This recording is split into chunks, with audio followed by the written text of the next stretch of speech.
Welcome to Curiousaholic React. My name is Heiko, and I am joined here with my good buddy Evan. Hey, Earthlings. So, you probably might be thinking here, Heiko, you have legs? Well, of course I do. I'm He is a human after all. just like anybody else. Look, my legs are right here. But anyways, jokes aside, I think, people are surprised seeing my legs because I'm Yeah. always behind the piano. That's because we have a new series. Yes, exactly. So this is something that's going to be separate from our podcast, only released on YouTube. And this is going to be a React series where each of us pick an interesting piece of content or something funny that we want to react to and then present it live to the other person. And then we, comment and have a discussion. So it follows a similar format to our podcast, but it's going to be reactions and maybe a bit more casual and less researched or in depth. Right. Full disclaimer, though, this topic is not necessarily funny, and we don't plan on making it funny. So, Yeah. So just to say, so for our first episode, we actually decided to collab on what we're going to be reacting to. So we each kind of picked a video that's related to the subject. So today's subject, it is a kind of a serious one and grim one. The Ukraine and Russia conflict that is ongoing right now. We will be looking at videos regarding this and just give our thoughts and comment, because a lot of people around the world might not understand this conflict or know how to react necessarily, and we want to kind of represent that and be relatable. Exactly. And our goal is not necessarily to be like experts on the conflict itself. It's more to give the human perspective and what our feelings are about it, more than our general understanding about the war and the conflict. It's more like on the human side and reflecting and just give our general opinion of what's going on without being too biased, of course. Yeah, exactly. As much as we can, try to stay neutral, try to see both sides of the conflict. And so don't, think that we're experts here or anything. Just, two normal guys. We're curious. As always. As always, yep. First video that we will be reacting to is the one that I chose here. So this video basically is an explainer type of video. So this kind of explains what the conflict is about, both sides of this conflict. So we're gonna have a look at it together here. That's good because, full disclaimer, I am no expert by any means on this conflict, and I'm kind of learning as well about this conflict. So I guess like a step-by-step would be nice. So this would be, this would be good for you. Yeah, I've kind of researched this a bit on my own. Even before we decided to do this video, I was interested in this conflict. So I kind of, have some background on it. But I think this will be good for you. Yeah, it's also good because my video that I selected is kind of different from this one. So we're going to have two different perspectives here. Okay, good thing we didn't pick the same video. Exactly, yeah. If we would have picked the same one, that would have been funny. Would have been funny. Yeah. Anyways, All right, let's get right into it. Will Russia go to war with Ukraine? All week, you've heard numerous answers to this question. In Ukraine, 71% of the people believe their country is already at war with Russia. This is a complex crisis, and all the answers are hidden in history. Did you know there was a time when Kiev was more powerful than Moscow? There was also a time when Ukraine and America were adversaries. Tonight, we'll bring you all these stories. We will tell you why Russian President Vladimir Putin is obsessed with Ukraine. So is this kind of like this? Is this a YouTube channel that does like these step-by-step explanations? Yeah, it kind of resembles like other channels that do these kind of explainer videos. But no, I actually looked at the channel is called World One News, I think. It's a news station in India. Oh, okay. Yeah. That So they makes sense. cover like global affairs and global news, and they've made like this explainer video explaining the Cool. situation. Yeah. This is where it was located. The Slavic people lived here. The city of Kiev was their capital. Between 980 and 1015, the Kievan Rus was ruled by Grand Prince Volodymyr. In Russian, his name is Vladimir. In Ukrainian, Volodymyr. And as fate would have it, these are also the names of the presidents of these two countries today. Isn't that funny? Yeah, they're giving like a history, and that's pretty cool. Yeah, that's what I like about this video as well. It gives like history and background to the situation instead of saying, oh, this is it and these are the bad people and the good people. But also what's funny is that both presidents the Ukraine president and the Russian president, they're both named Vladimir. Right. Well, one's Volodymyr and the other's Vladimir. Yeah, so their ancestors, like, and the king right, of yeah. of their country before was also named Vladimir. Which yeah, is that's really funny. Pretty funny, yeah. Russians, Ukrainians, and Belarusians draw their lineage from this Slavic state. A lot changed in the centuries that followed, and for a lot of it, Ukraine was under Russian rule. In the 1900s, the two were Soviet republics. Russia, the most powerful of the 15 republics, and Ukraine, the second most powerful. It had defense industries, large agricultural lands, and housed much of the Soviet nuclear arsenal. During the Cold War, Ukraine was the arch rival of the United States. The Soviet Union collapsed in 1991. Ukraine so they were became the arch rival independent. of the U.S.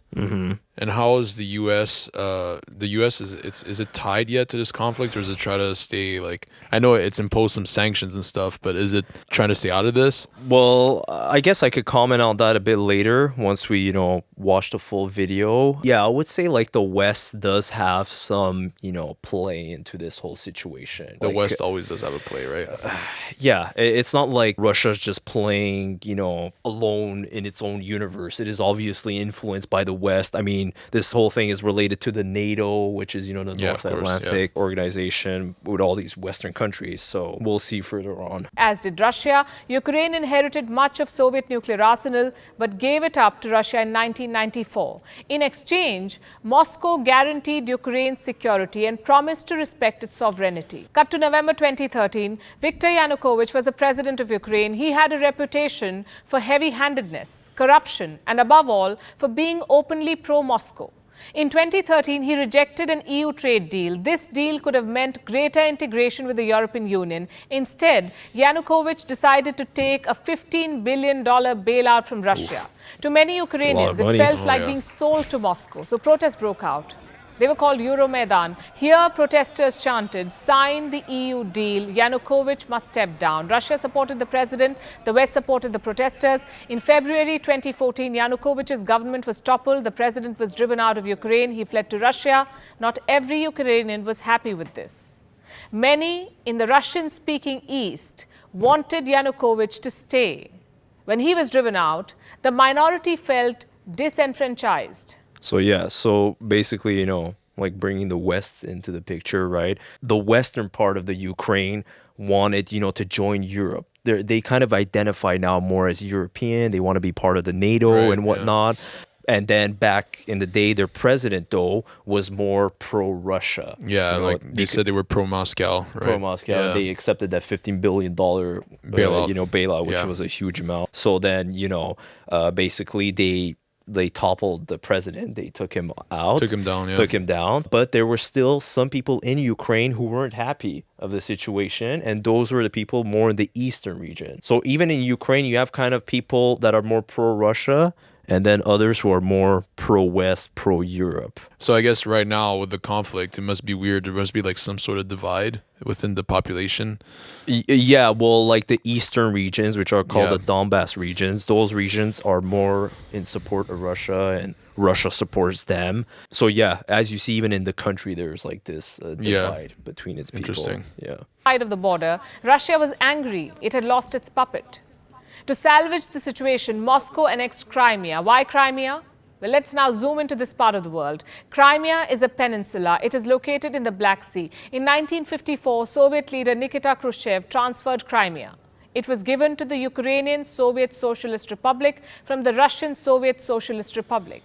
Why? Khrushchev hoped the transfer would strengthen, quote-unquote, brotherly ties between the Ukrainian and Russian people. Both Russia and Crimea were part of the Soviet Union. So this transfer did not mean very much. When Ukraine became independent in 1991, Crimea joined it. The peninsula was given special autonomy. It remained home to Russian military bases. Moscow promised to respect Crimean autonomy. Many in Russia were of the opinion that Crimea should not have been allowed to join Ukraine. In 2014, when Yanukovych was ousted from power in Ukraine, Russian military began seizing government buildings in Crimea. Soon the entire peninsula was under military occupation. A referendum followed.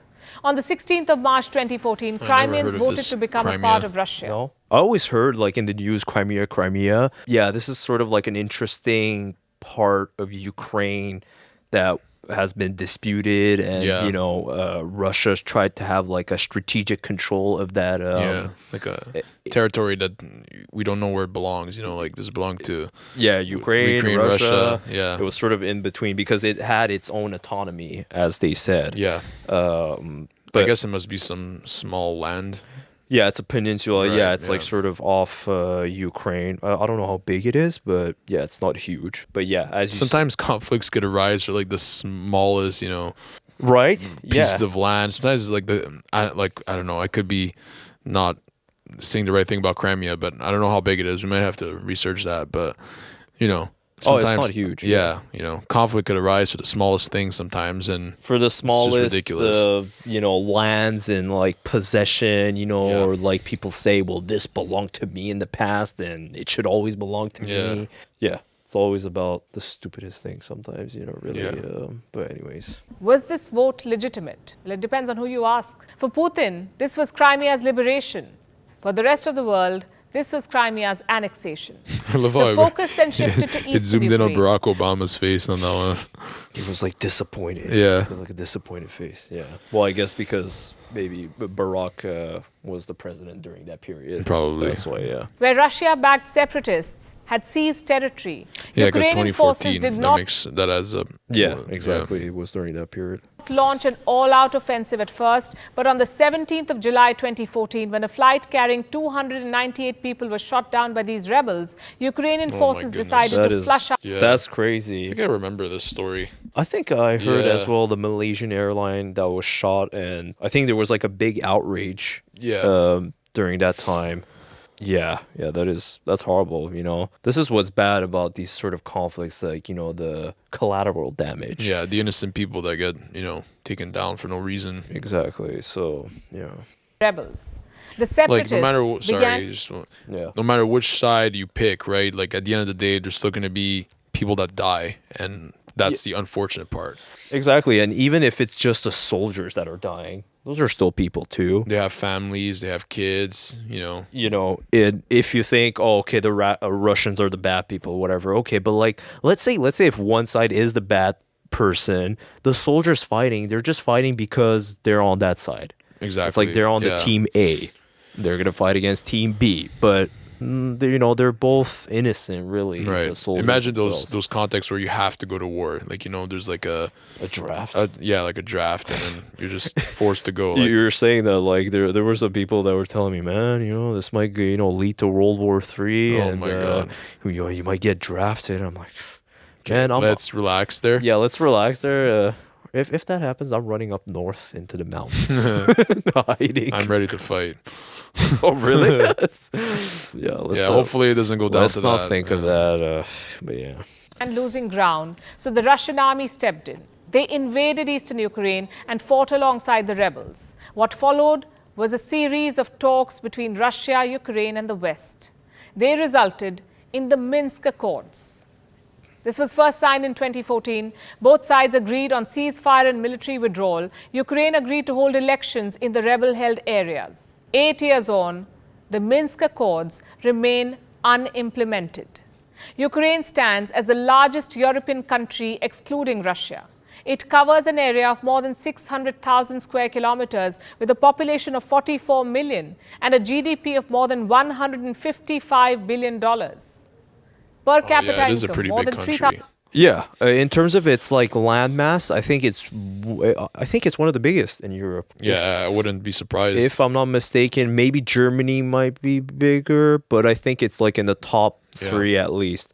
So yeah, it is a huge country. It has, quite a bit of people, even more than Canada. Canada only has like 38 million people. Some odd million, right? Yeah, Canada is much bigger and more widespread than Ukraine. Yeah, exactly. And, most of the land mass is not even occupied. Exactly. Most of the population is on the southern border anyways. Yeah. Although their GDP doesn't come close to like Elon Musk's. But that's what's like insane sometimes. A bit like off kind of the topic. Some countries' GDPs are not even, the wealth of some, billionaires. Yeah. Isn't that insane? I wanted to bring that up in another topic, but it's a story for another day. Oh, okay. Another podcast topic, potentially. $1,700. Today, Ukraine is divided between East and West in more ways than one. The West sees itself as more European. The East is closer to Russia, be it in terms of geography or sentiment. In the West, most Ukrainians speak Ukrainian. In the East, a third are native Russian. In the West, Russia is looked at with suspicion. In the East, Russia is looked at through the lens of shared history and heritage. Ukraine also... So you saw kind of the... Is that just because of a geographical thing? Like the East will be closer to Russia, I guess? Yeah, well, at first glance, you look at it, you're like, oh, because it's closer to the border, you know, there's more Russians there. But she's actually going to explain why the reason is that they're more pro-Russian. Okay. So you'll see. Remains at war. Its forces are fighting the rebels in the east. Rebel leaders are ruling at least two regions, Donetsk and Luhansk. Together, they're known as the Donbas region. Russia has once again sent its troops. This time, they're stationed right at the border. What does Vladimir Putin want? For NATO to stop expanding. NATO stands for North Atlantic Treaty Organization. It's a military alliance. These countries are the founding members of NATO. These countries joined it during the Cold War, and these countries joined after it. Ukraine wants to join NATO too. We didn't really have time to see what those were, but let's maybe back that up a little bit. Oh, you want to see like the countries? Okay, yeah, let's go back. So we got Belgium, Canada, Denmark, France, Iceland, Italy, Luxembourg, Netherlands, Norway, Portugal, UK, and the US as some of the founding NATO members. And then let's see who got added on. Of NATO. So this was 1947. Then in 52, Greece, Turkey joined. 55, West Germany. 82, Spain. Spain. During the Cold War. And then these later on, some 90s, other countries. 2000. Okay. Basically, like, you know, if we count until now, most of Europe has joined NATO. America, you know, Canada and the US. And yeah, and then, you know, they were potentially thinking of having Ukraine join. I know that was part of the issue. That's where, you know, the conflict starts to arise. Ukraine wants to join NATO too, but Putin wants NATO to exclude Ukraine and every former Soviet state. And this is just half the story. Like I said, a lot is hidden in history. For starters, there is domestic politics. When Putin annexed Crimea, his approval rating skyrocketed. Keeping the nationalistic drum rolling helps the Russian president. Annexing parts of Ukraine also helps Putin restore Russia's superpower image. It is true that Ukraine was ruled by Russia. In fact, Ukraine has barely remained independent pre-1991. For the rest of its modern history, Ukraine was under Russia. 1 in 6 Ukrainians is an ethnic Russian. 1 in 3 speaks Russian as a native language. So Putin is right when he says historically they were one. But claiming Ukraine on the basis of colonial history is wrong. It will be like Britain claiming India or South Africa or Spain claiming the Philippines. Past imperialism cannot justify present-day expansionism. Here's what else history tells us. I find that's a good quote right there. Yeah. So can we bring it back so we can read it? Yeah, so there you go. So like past imperialism cannot justify present day expansionism. Yeah, that's a good quote right so there. I think, you know, sums it up pretty well. Make it a title of this video. Make it we'll see about that. Yeah. It is an interesting quote, and it kind of explains, you know, saying that, you know, what happened in the past doesn't mean, you know, it should justify what's happening right now. Yeah. Although, you know, that might be one of the reasons people think why Russia wants to take Ukraine, like this sentiment of like, you know, it belonged to us, it was part of like our history. But I would say there is, you know, more to it. I feel like a lot of wars just start for that sensation of we want something that belonged to us or it should belong to us. It always starts from that. It always stems from this, you know, human beings wanting to control more or to have more. Or that history and attachment. Exactly. And now this NATO ordeal is also adding to the fire. But I don't know if that's just like a means to justify what's happening, you know? Like, okay. But potentially it probably does have an impact for Russia. Yeah, which we could like maybe discuss a little just at the end of the video. Here's what else history tells us. Ukraine was forcefully Russified. Cut to 1700, Russian leader Catherine the Great started Russifying Ukraine. Ethnic Russians were shipped to this part of the world. Schools were told to teach Russian language. Wow, By Russified, 1800, the Ukrainian language was banned. In 1930, Soviet leader Joseph Stalin steered a famine in Ukraine.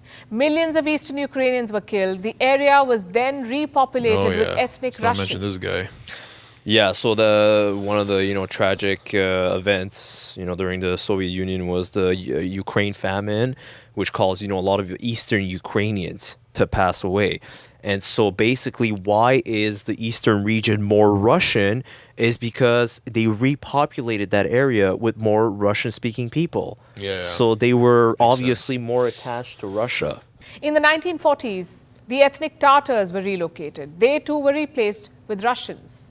There is a reason why Eastern Ukraine today has so many native Russian speakers. It was designed to be that way. Yeah. Eastern Ukraine she was explains. always dear to Russia. It has coal, it has iron, fertile land. Its historical connection with Russia was forced. Putin time and again talks about the Holy Rus. He says Russians and Ukrainians are one people. 70% Ukrainians reject this thought. 72% consider Russia a hostile state. Today, 33.3% Ukrainians are ready to take up arms against Russia. So anyways, like all those stats to explain that, There is divide in the country. For there's divide, but a lot of the sentiments of Ukrainians is that, we don't want to be with you anymore, and that, we're our own state. We want to join Europe. And people have been memeing this and like joking this and saying like, Russia and like Putin in particular is acting like a toxic ex-boyfriend. Like, Yeah. I want you back, okay? Right, We are one. It kind of sounds like that. It a bit. doesn't sound like that. We need to be together, okay? I love you. Yeah. I want to protect you. Don't join this NATO. Exactly. Wants what's his, Exactly. Yeah. It's like his ex-girlfriend dumped him for something better. Yeah. Exactly. NATO. Yeah, that's what it kind of sounds like. I know we're like oversimplifying and joking the matter. It's not funny what's happening, but just try to make light out of the light. situation a Exactly. little bit, because Someti- obviously the shit is not that great, Yeah, exactly. When comedians or people make jokes about things, it's just to have like a comic relief and Yeah, of course. feel good about Yeah. the situation. Yeah. Yeah, but that Volodymyr was Zelensky. pretty almost done the video, but He it came was to a pretty power in interesting video 2019 overall. following Yeah. a landslide victory. He is a vocal critic of Russia. Zelensky openly opposes Russian occupation of eastern Ukraine. 73% of Ukrainian voters voted this man to power. Pretty Today, popular Volodymyr candidate. Yeah, Zelensky pretty represents popular the vote. pulse of Ukraine, the Ukraine that wants to remain independent of Russia. But Vladimir Putin wants to become the man who revived Russian imperialism. He does not realize the world has moved on. I think, overall, like, just to comment, like, on this type of video, it was really well done. It gave, like, some history as well and, like, really explained Yeah. in depth the situation. I imagine, obviously, some people might say, oh, she missed this or she didn't mention that. Yeah, it's a recap guess. video of the conflict. Obviously, a conflict is so complicated with so many groups and so many people involved. It's never straightforward. It's always, there's so much to know. So, yeah. So, do you understand, so far? You Yeah, understand it better now? I understand a little better. I had heard a lot about what they were talking about, but not to that extent, I guess. So it was a Okay. pretty good recap. I think the video explains it, and what I want to say, because I think this video, like, particularly only showed, like, more the historical side, but the NATO part of it is also important because, the Cold War where the U.S. against Russia, they've Yeah. always had, like, this tension. After the Soviet Union, when it got toppled, America felt like, they were the superpower again. Yeah. And Russia has always felt like, the West is always looking at it in a suspicious way. And, as the years went on, more and more countries joined the NATO. Yeah. And all those countries, they were getting closer to Russia.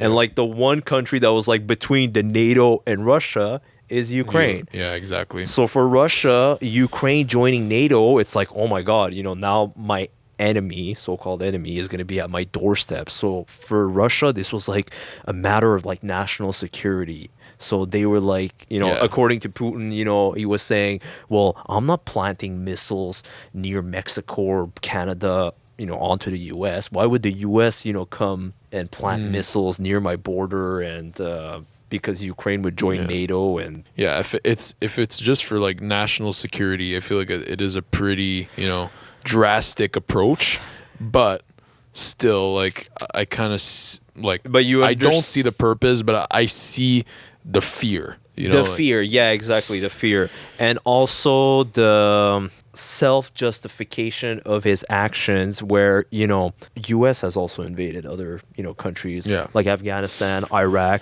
Because in this situation, we have to remember that it's not like Russia's the bad person. Other countries have also done, bad things themselves. They have invaded countries. They have, done their fair share. So there's no goodies or baddies. Everyone's a baddie, really, to a certain degree. War is bad. Like, no matter which perspective you're taking, it's not good. It's bad, yeah. And every country is guilty of something. Exactly. So there's no country that can take like a moral high ground saying, I'm better than you. You shouldn't be doing this. Well, Russia will be like, well, you did this. Yeah, unless it's like a blatant, like a genocide or something ridiculous. Like ridiculously bad, yeah. Then there's a culprit. But in this case, it's like a conflict. There's no real, obviously, no genocide going on. But still, obviously, we condemn the war, and this shouldn't be a way to resolve something. But the US or Canada or France, UK, they can't say, well, we've never done wars like this, or we've never done anything of this sort. There has been some shady stuff throughout that has history. happened. If you look back, there's been those countries that you named, they're culpable of a few things as well. Exactly. So Russia, doing this is almost like I'm just doing whatever you guys have done. Why shouldn't I be allowed to take what belongs to me or whatever? They're the reason downplaying the severity of what they're doing. Just by pointing fingers and saying you guys did it too, right? Yeah. So that's why the situation is so complex, is that nobody can say, hey, stop it, or you're not allowed to do this. It's very tricky to deal with this sort of situation. All right. Well, that was a good video. All right. On to the next. All right. So this video is actually a video that was posted today. Oh, so okay. So this is a video that explains that Russia is telling people that they're going to start doing nuclear preparation in case of an all-out war. Yeah, so it says Putin orders nuclear forces on alert. And then obviously all kinds of countries around the world are saying you shouldn't be doing this. You shouldn't be ready to, pull out nuclear weapons. Yeah, why are you even thinking about this? Why are you even thinking? Yeah, I think, just to add on this, this is one of the fears that it could escalate to a nuclear war. So I thought it was interesting to talk about since it was super recent, and obviously this is if this happens, it's a terrible thing. And we don't want it to get to that because we know how nuclear power and nuclear weapons work. Yeah. It's not just the affected area. It's radiation spreads and. Well, no, I mean it's very just devastating. Terrible, it's right? terrible. So there's the blast and there's all kinds of other complications with it. And Canada and the European Union are all denouncing what Russia has announced. So let's take a look at the video. Yeah, so you're gonna have to look at the subtitles for the Russian part. Недружественные действия в отношении нашей страны в экономической сфере, я имею в виду нелегитимные санкции, о которых все хорошо знают, но высшие должностные лица ведущих стран НАТО. Yeah, I'm gonna cut it right there actually. Okay, yeah. So right away you could see that he's giving the speech to I think he's with other defense areas of defense in the military, and he was saying that some of the sanctions that the other nations have imposed on Russia are not justifiable, and I don't know if that necessarily led him to escalate things a little bit, but he's disagreeing with all these economic sanctions that countries are putting. Because that's the only way other countries are able to punish Russia. But because that's the other reason why the US also announced that they're not sending troops to Ukraine, because there's a potential of a nuclear war. But people are saying, since nowadays big nations like Russia and US have a lot of nuclear weapon, it's like a deterrent in a way for people to escalate it. Yeah, of course, because one side could launch and the other as well. It's whoever has the most nuclear power that wins, right? At that point, no one wants to go there. Yeah, no one wants to go there, yeah. And, Putin doing this, putting it on high alert that there could be this, it scares people. I don't know if it's a scare tactic. Well, to say hey, listen, even if it is, it's just pull out my gun. Or I mean, even if it is a scare tactic, it's just kind of ridiculous to even mention the word nuclear. Yeah, to even mention it, yeah. Because that's the problem, right? If we do end up in a world war in this day and age, that's the real risk. We have so much more technology nowadays to cause destruction that this would, cause damage to everyone practically on the planet. Even more than World War II, It could be Oh, the much end of more. human race, really. It's Practically, like- yeah. We don't want to get there. So No. we had the end of human race in one of our episodes. Yeah, but that's a very slow and Yeah. This is very. This is like yeah. aggressive. Exactly. И агрессивные высказывания в адрес нашей страны. Поэтому приказываю министру обороны и начальнику генерального штаба перевести силы сдерживания российской армии в особый режим несения боевого дежурства.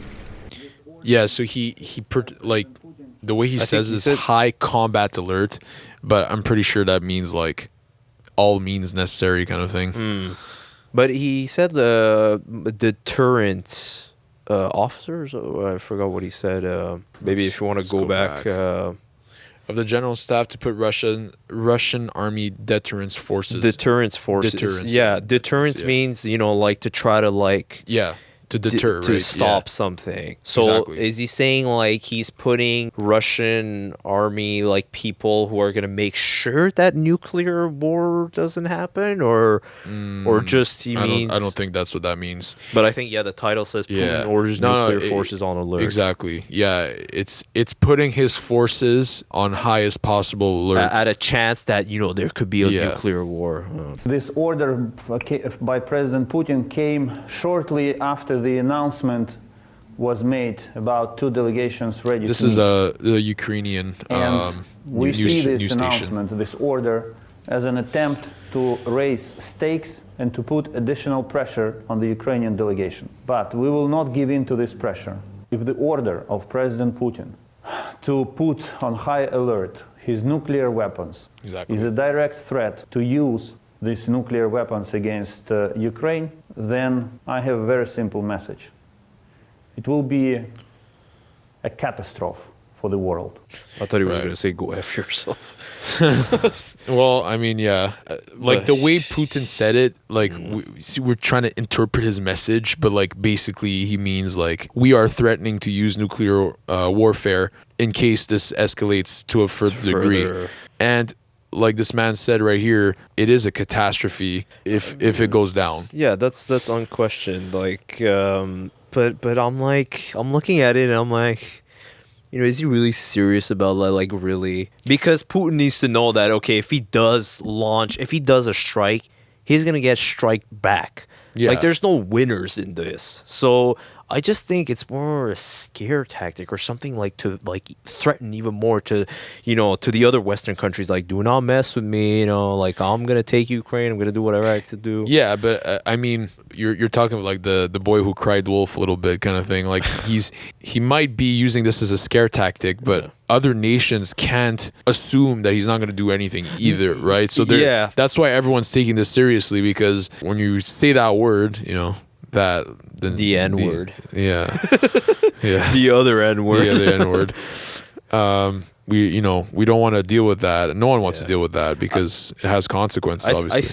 I think it's maybe a bit cowardly as well to say, that, you might potentially use nuclear weapons because other nations might take you serious on that and they might even escalate it and I don't know. He might think, oh, I'm trying to threaten, but your threat might be taken even more serious. Like, what's the only way to fight nuclear warfare? Like, it's with other nuclear warfare, right? Like, it's just like, let me blow you up and you blow me up and we're done. That's a problem, right? We don't want this to escalate to the point where we have to use nuclear weapons. And No. But it will not break us down. We will not surrender. We will not capitulate. We will not give up a single inch of our territory. This afternoon, Putin has announced that he's putting Russian nuclear deterrent forces on high alert. Okay, I think I just understood what that means. I think what that means is that they have special units that deploy the nuclear warfare, and he's telling those people in his defense to be on high alert that we might deploy these forces. Okay. That's what that means. Okay, yeah. I will today propose to use the European Peace Facility for two emergency assistance measures to finance the supply of lethal material to the Ukrainian army, as well as urgently needed fuel, protective equipment, and medical supplies.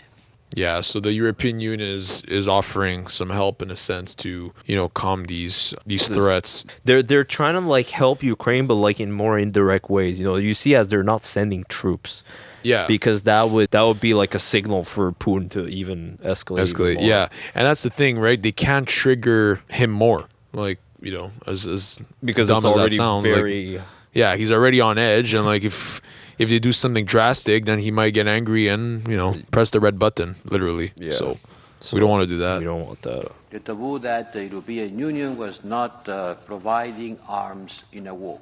Huh, that's exactly what you just said. Yeah, right? Yeah. So they aren't providing any arms to the war. So they're not with weapons and whatnot. Forces, just in general. Let me take that question in two parts. Okay, so this is First, someone let from me Canada. address the second part of your question relating to nuclear. I would like to take this opportunity to denounce the bellicose and Notice how everyone's working from home. Even the defense minister is at home. And also kind of a funny comment. Every time when I see these remote webcam footages, they always have like a bookshelf behind. Yeah. Always like books. Knowledge. Yeah. irresponsible rhetoric of Mr. Putin. Canada stands united with allies in face of his naked aggression, and the rhetoric relating to nuclear capability that we heard this morning is highly irresponsible, and we denounce it wholeheartedly.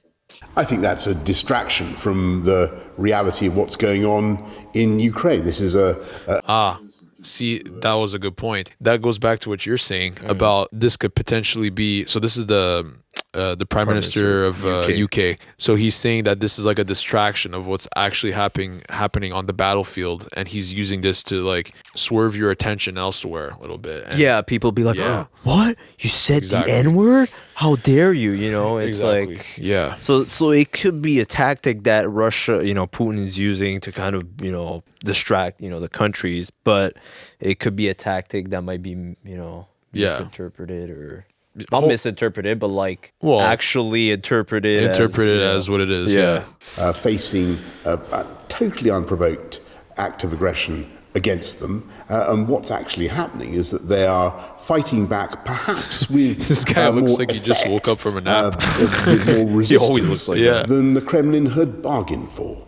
And I think that is what is really going on. You can see some of the logistical difficulties that the Russian forces are experiencing. You can see, and I think the Russian Defense Ministry have themselves conceded, that they're having casualties. This is a disastrous, misbegotten venture by President Putin. Kind of looks like he has a face in his hair. He looks like Trump 2.0. Yeah. All right. So that was that was an interesting interesting video, more like current to Yeah. what's like going on with the invasion. But his threats of the nuclear war happening, maybe, I don't know, it's scary. It's definitely scary. It's funny because when I walked into our studio today, Heiko started talking about the nuclear threat that Putin was. Oh yeah, I did mention it. You did mention it. I just kind But of had a little smirk on my face because I knew that was the video I was going to be showing. That's so what you were gonna you show. always bring up my topipic. It's like already in advance. It's like why do I even reveal it to you? It's like you're I already know it. you're in sync or in tune with the world. Yeah. No, but because I read actually an article like when I was having dinner about, why the US doesn't want to send troops to Ukraine is because of the potential of a nuclear war. Yeah. But the article was saying that there is this stability that is created in our modern times that some nations, have nuclear weapons. So it's like everyone has their guns pointed and it's like you don't want to shoot, or else I'll shoot. Yeah. So it stops everyone from like escalating.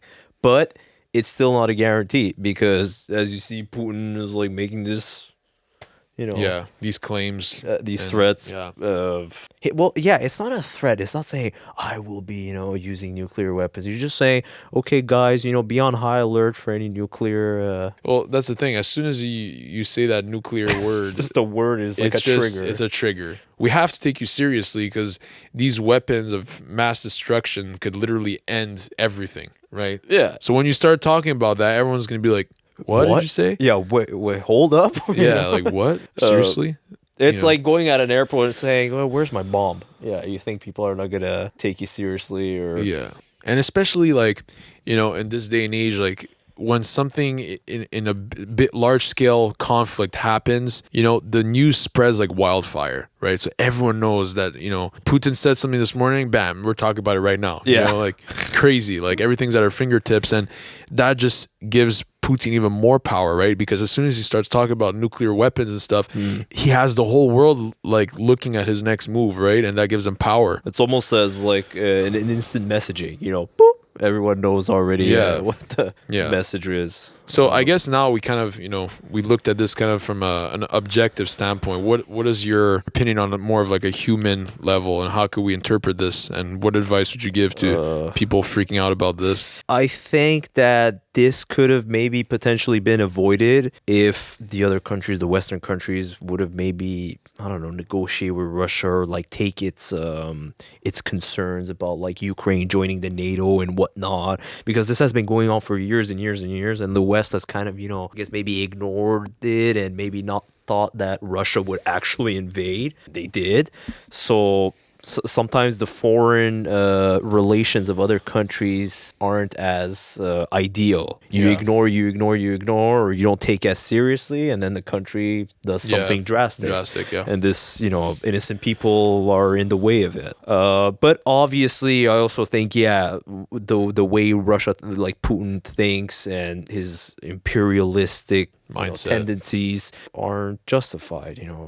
We're not living in the freaking 1800s anymore. I think they're both sides have some guilt in this conflict. That's how I see it. And how should people react to this? I mean, I don't know. I mean, how can they? It's just I think the most important is to stay calm. What could we do more? Like, especially for those people that fortunately for us are not in the middle of it.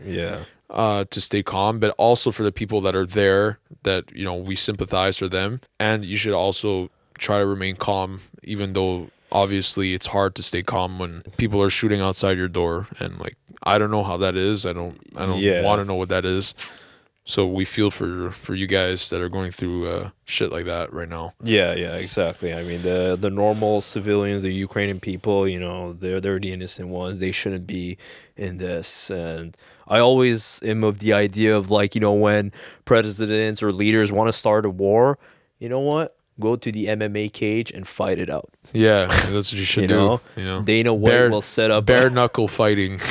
Bare knuckle fighting. You want to start a war? Okay, both of you just go in the cage and settle it. Don't send your soldiers or whatever. Fight to the death if you want, but like don't involve anyone else, because this is putting so many people's lives in danger. It's just crazy. I can't believe we resorted to this. Like out of all ways to settle, a conflict, we decided to pull the guns out right away rather than I just think in any situation, true dialogue needs to happen, like actual like listening to both parties. And that's why I was saying the West is kind of like guilty in a way, because maybe they didn't listen to Russia's concerns, or they dismissed it, or they ignored it. And everyone needs to listen to each other.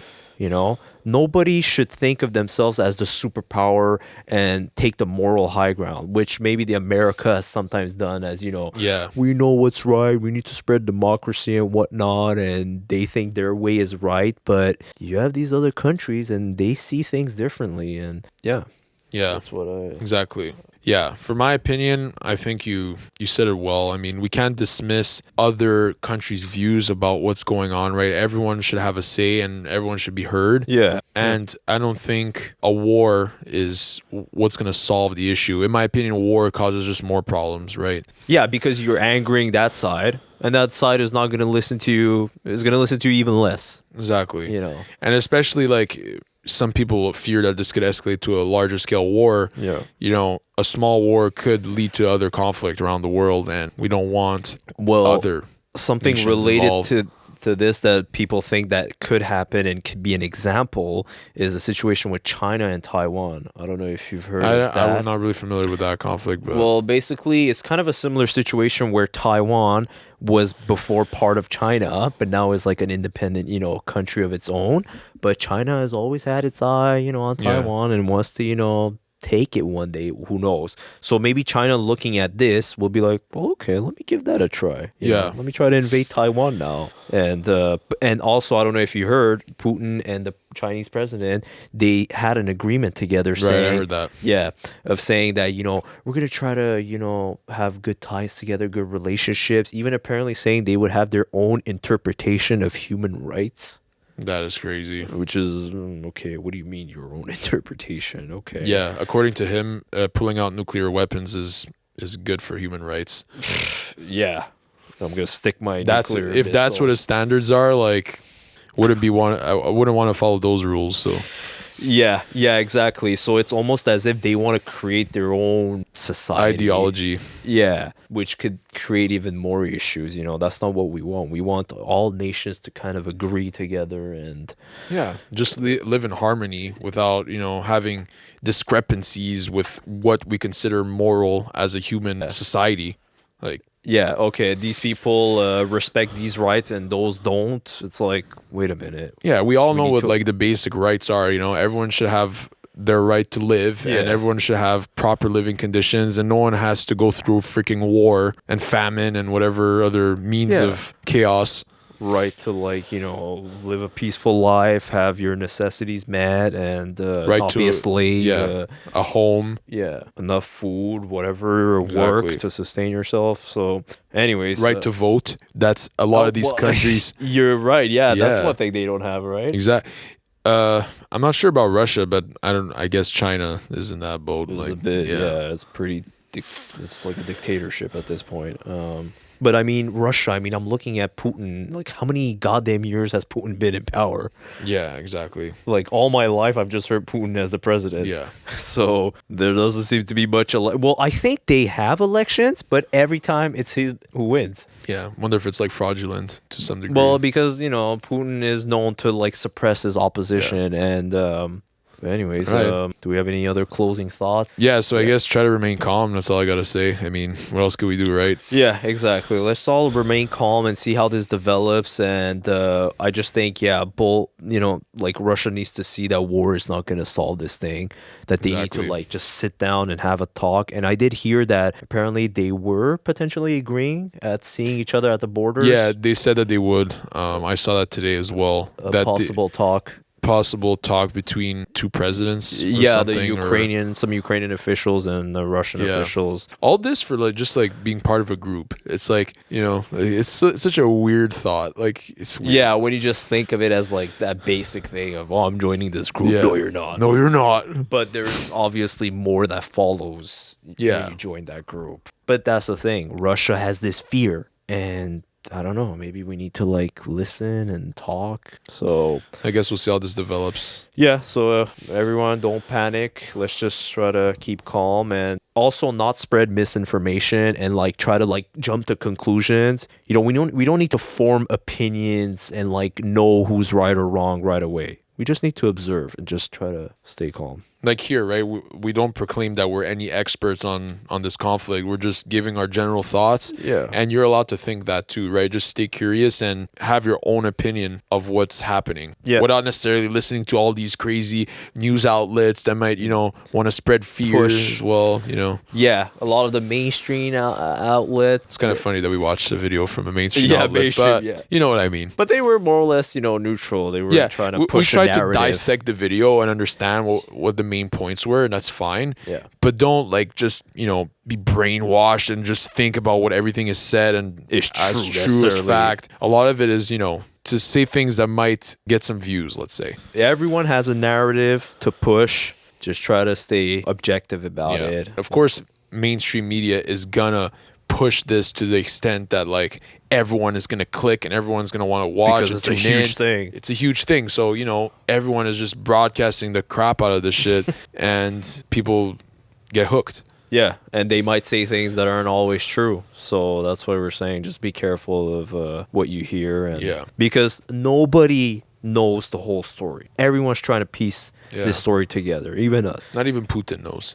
Yeah, I bet not even he knows all the different factors involved. So anyways, so all that to say, you know, just be curious and be objective in all this. But anyways, to close this reaction video that we did. So hope you guys liked this video. You know, leave a comment, say what your thoughts are about this whole situation. If you like the video, subscribe if you want to see more. And yeah, so these videos, just to recap again, are only going to be released on YouTube because these are outside of our podcast. We'll be doing more of these in the near future. Yeah, I can't wait. Play us out now. I'm not behind my piano anymore. Play an invisible piano. Yeah, maybe I'll put some music. Close the video. It's got to be some like dramatic music. Anyways, catch you guys later. Right. Bye. See you guys. Bye. Thanks.